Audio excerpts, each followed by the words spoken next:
Malcolm alleged that some of Elijah's women were underage secretaries, and can you expound on that? Yeah, well, I guess they were because they were there. I seen them. I seen them myself. So true. So true. Good evening, messenger.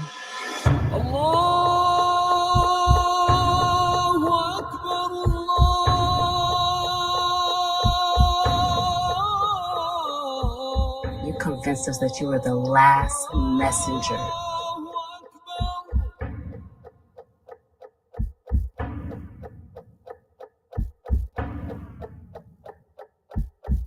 How many other bastard children do you have?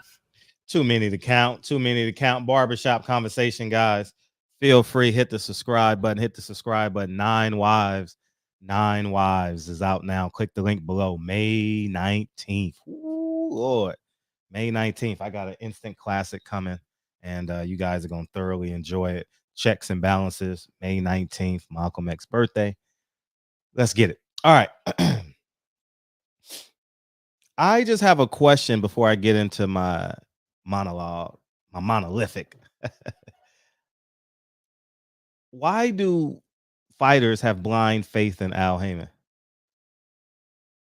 If he's a businessman, he owns a business, you own your business, which is you, yourself, your brand.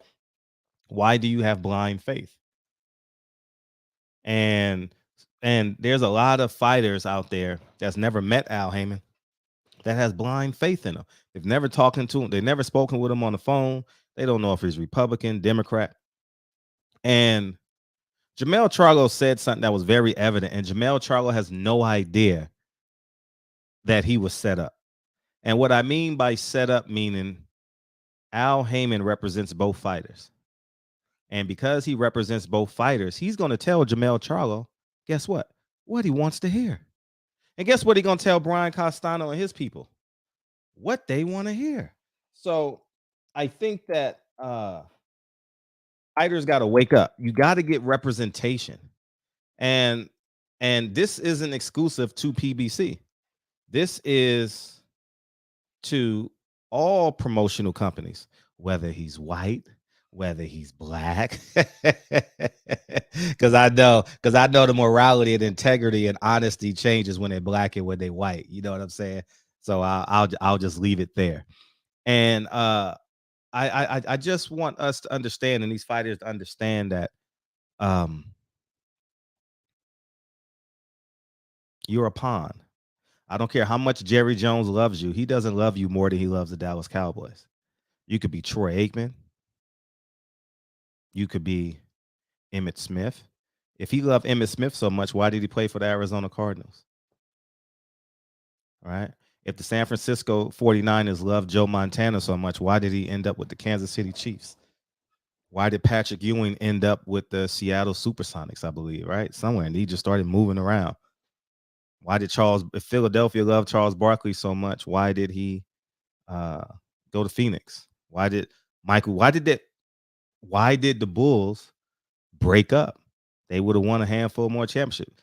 Jerry Krause, the Bulls is more important than winning. The Bulls are more important than the expansion of Dennis Rodman, Scottie Pippen, Kukoc, Michael Jordan, etc. And that's what you fighters got to understand.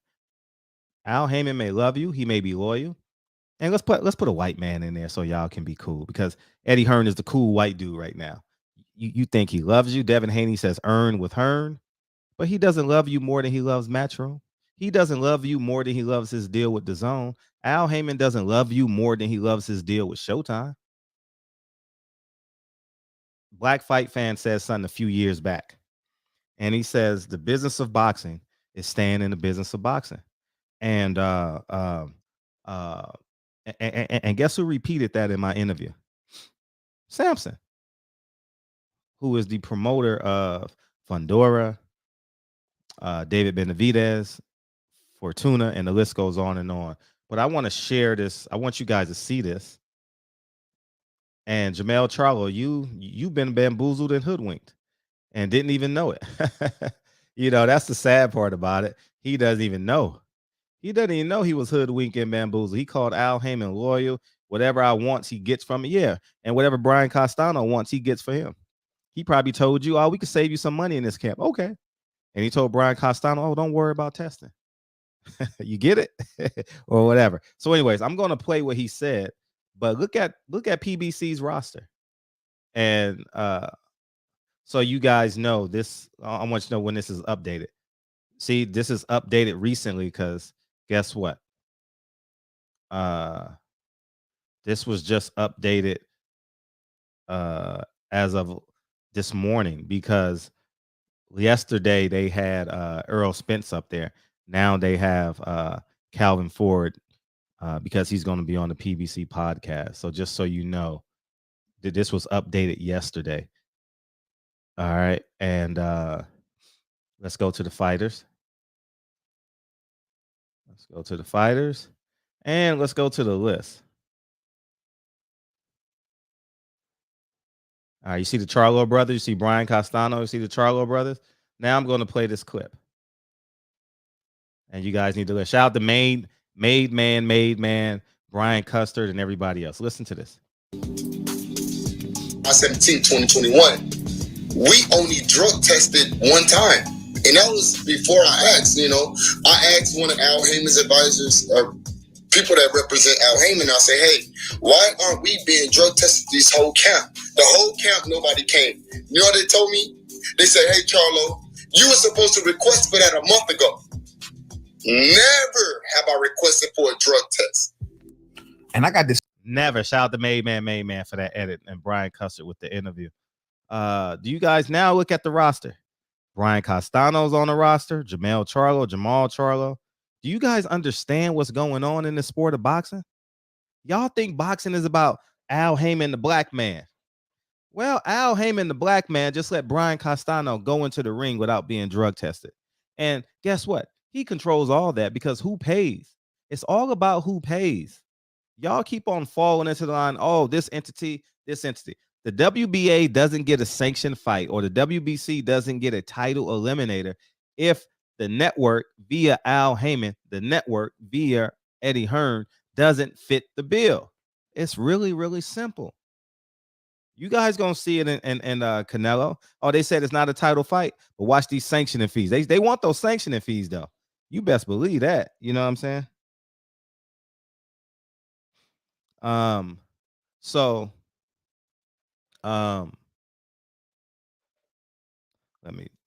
I want you guys to understand this.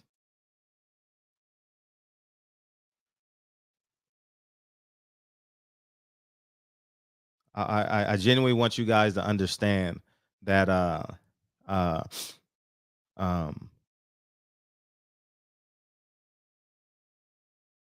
you're your own boss. You got to bet and believe on yourself.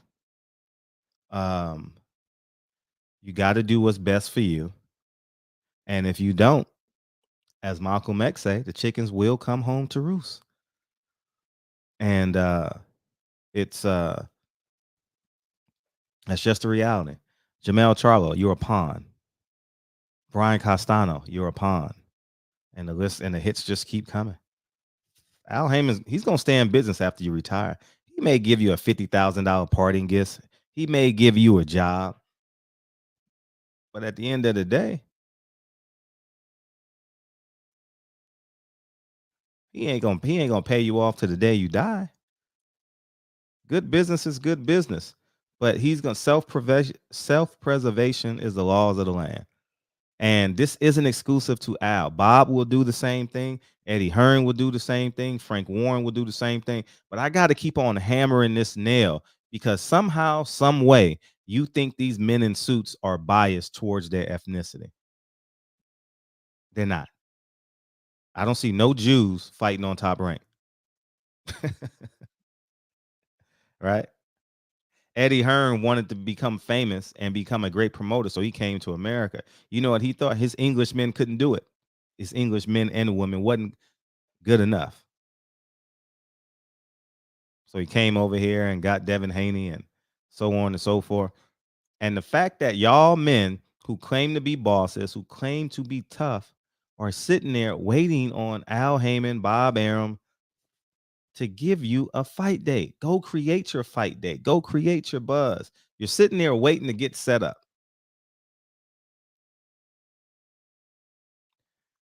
So, Jermell, Charlo, you're a pawn. And I say this to inspire you to wake your ass up. Do I care if you do it? It's totally on you. But y'all better start protecting yourself. You better start protecting yourself. Okay. And I'm being candidly honest with you. You better start protecting yourself, because if you don't protect yourself, you're gonna end up as a retired fighter with no skill set and no money coming in. And when you get paid, whatever your contract says you get paid, you better get it. And stop believing in these percentages, like these. Oh, I got to give somebody 3%. I got to give the sanctioning body 3%. I got to give my trainer 10%, my promoter 30%. No, you don't. Everything's negotiable. You don't believe me? Go to a club tonight. Go to a club tonight and talk to 5 women. It's the art of negotiation. Who's coming home with me tonight? Right? Let's simplify it for everybody. The art of negotiation. Anyhow, man, Barbershop Conversations. Feel free, hit the subscribe button. And I'll talk to you guys real soon. And don't forget, 9 Wives is out now. Click the link below. And don't forget May 19th. May 19th. We're doing it big. We're doing it big. Damn, every film I've done is anyways. I'll just leave you guys with this. The film I've done that's coming out May 19th. Wait till you see the artwork for it. If I had done this film in 65, if I had did this film in 1955, 65, 75, I probably wouldn't have made it to my 40th birthday. Just being candidly honest. This film is that in your face, that strong, and you're going to see it. Barbershop Conversations. Feel free to hit the subscribe button. I'll talk to you guys soon. Peace.